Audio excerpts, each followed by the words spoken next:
Hey guys, it's Ben here. I'm in my office. I've got ping pong paddles there from the ping pong-a-thon. I've got Hector, the IKEA lamp, behind me to keep me company. This is our very first digital Sunday school lesson. So this is designed to be played at home while we're experiencing the coronavirus situation in the area around us. So parents, I'm hoping that you're playing this at home. Let it play, read through it, do your own reading along the side as you feel comfortable. But hopefully this gives you some biblical content and direction for the day. The kids will recognize the lessons that we're doing immediately. It's along the same lines of what we've been doing over the past few months in Sunday school. So this is Unit 2, Section 4 of the section what we've been doing previously. So now we are in Genesis chapter 25, verse 21 to 26. Also going to read Genesis chapter 25, verses 29 to 34. Parents, a lot of you will know this as the story of Jacob and Esau. So periodically I'll ask you to pause if you want to have a family chat. Otherwise, I can just lead the discussion. And I'm shooting for between 10 and 12 minutes, so it should be quick. I got 9 to 10 minutes to go. All right, here we go. So Genesis 29, 21 to 26. It says, Isaac prayed to the Lord God on behalf of his wife because she was childless. The Lord was receptive to his prayer, and his wife Rebekah conceived. Verse 22, but the children inside her struggled with each other, and she said, why is this happening to me? So she went to inquire of the Lord. And the Lord said to her, 2 nations are in your womb, 2 peoples will come from you and be separated. One people will be stronger than the other, and the other will serve the other one, the younger. Verse 24, when her time came to give birth, there were indeed twins in her womb. The first one came out red-looking, covered with hair like a fur coat, and they named him Esau. After this, his brother came out, grasping Esau's heel with his hand. So he was named Jacob. Isaac was 60 years old when they were born. Then we skip to verse 29. Once Jacob was cooking a stew. These guys are grown now, Jacob and Esau. Jacob was cooking a stew.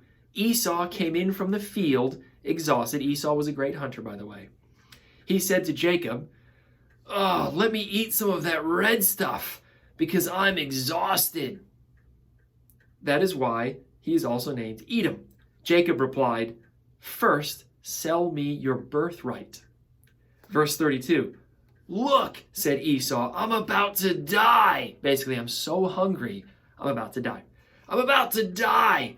What good is this birthright to me? Basically, I'm going to be dead. I don't need my birthright, aka everything that my father is going to give me, including all the land that we live on. Jacob said, swear to me first. So he swore to Jacob and sold his birthright to him.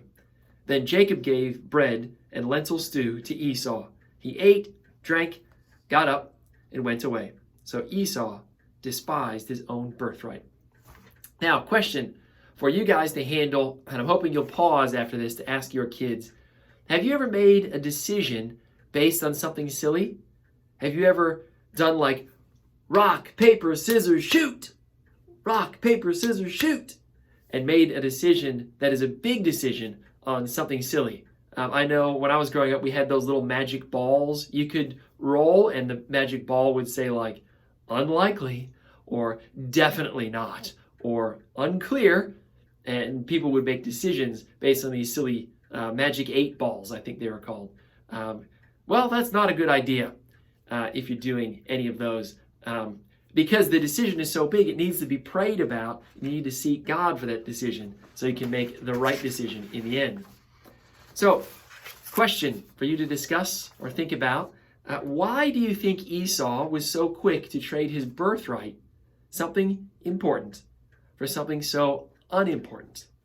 Maybe take a break, pause the video, and chat. Why do you think he was so quick to trade something super important for something so unimportant? All right, I'm not sure if you pause or you're still with me, so I'll keep going.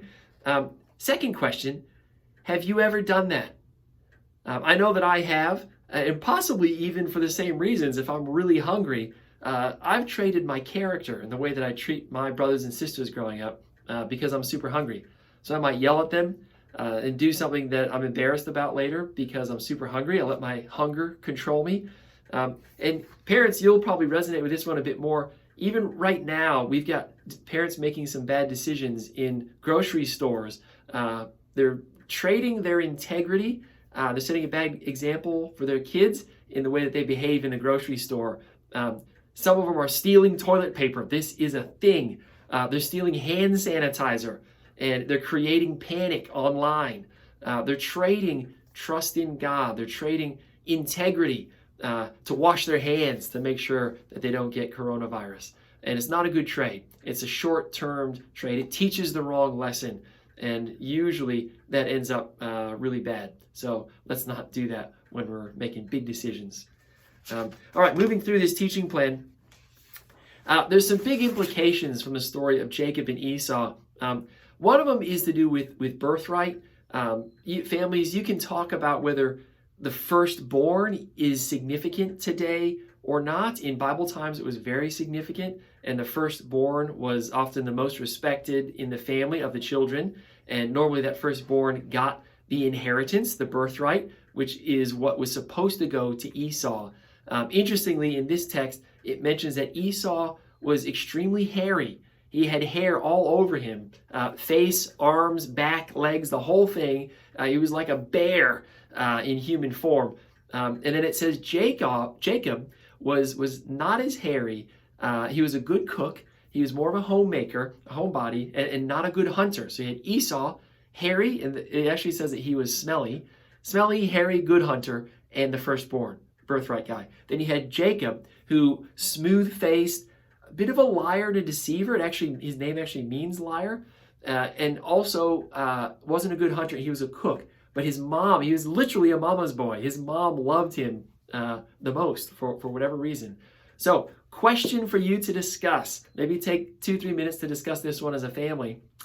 Kids, would you rather be Esau, who is honest, hairy, smelly, and poor? Esau, honest, hairy, smelly, and poor. Or Jacob, who's dishonest, deceptive. His character was bad, but he was smooth-faced, which usually biblically means better looking. So he's better looking. He's rich. He's the landowner. He stole his brother's birthright. He's got lots of land. So he's smooth-faced, better looking, rich, and dishonest. Inside, he's corrupt. He's bankrupt inside. Which would you rather be? Which one would you be praying to the Lord that you would be? And if God gave you the choice of either, which would you choose? Okay, again, I'm not sure if you've paused or not, but if you're still with me, I'll keep going to the second level of that question, which is, which one do you think culture wants you to choose? Which one is portrayed in the media more strongly? The Esau mentality, faithful, ugly, come as you are, smelly, but honest, filled with integrity, or deceptive, but the ends justify the means. So you're Jacob, you're not as honest. You might be better looking to the exterior. You have more land, bigger house, etc., but you're not as morally sound. Which one does our culture push? All right, after you've discussed those two, I wanted to ask a couple of questions from the study guide that we have here. How does God display mercy and faithfulness in keeping his promises to Isaac and Rebekah? And if you remember the biblical story, Isaac and Rebekah were praying for children. They're praying that God would bless them with children, and it didn't come until much later in life. So how does God display mercy and faithfulness in keeping his promises to Isaac and Rebekah? Next one is, what is the greatest gift that God gives to us?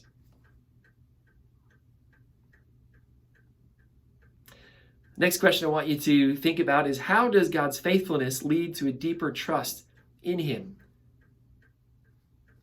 And that one, God can be faithful but not predictable. I just want you to discuss and work through how sometimes God does strange things, or he allows strange things, but he's still being faithful and he's still committed to us.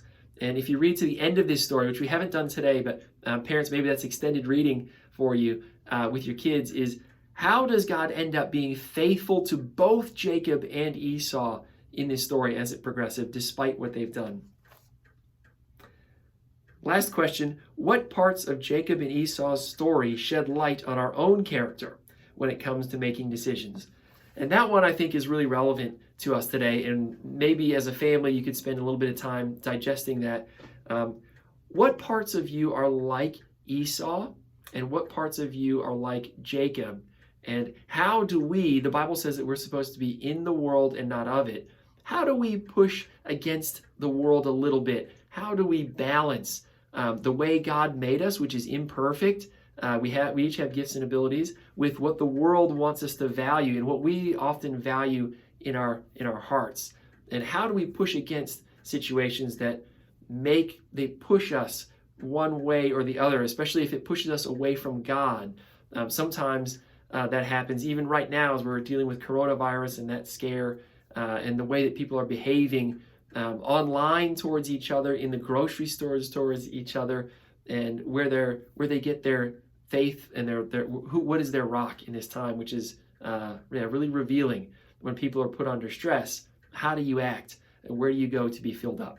So I want you to discuss that one as a family. So today's story was Jacob and Esau. The title was God Renews His Promise. And there are a lot of challenging bits in there to discuss as a family. I hope you are able to get a lot out of this.